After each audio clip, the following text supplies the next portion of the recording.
G'day YouTube, welcome back to the channel. Today I wanted to talk about a new build project I've got going on here. It is centered around the new Texoma RC Cage Slayer Builders Kit, and I'm setting it up on FCX24 axles that I've robbed from my FCX24 here.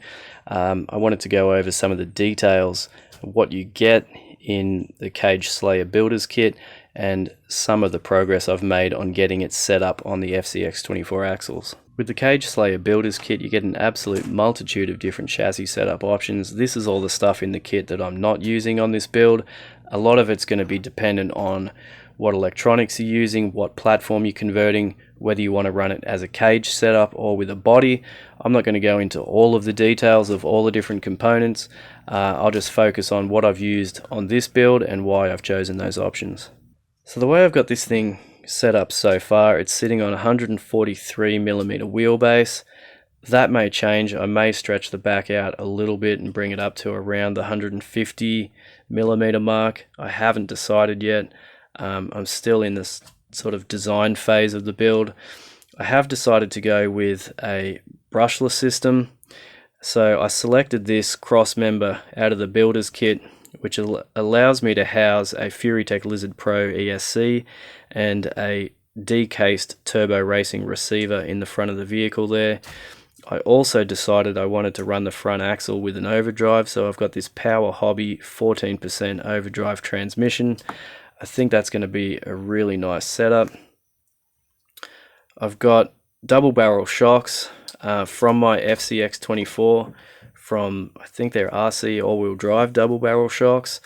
They are a really nice shock with a lot of travel, but getting the front suspension to cycle the way that I want it to has been a bit of a challenge, mostly due to the fact that the skid is designed for an SCX24 sized vehicle and the mounting points on the FCX axles are a little bit wider. So I ended up drilling and tapping the mounting tab on the front diff so I could run threaded rod all the way through and run my front links inboard, which seems to work pretty well.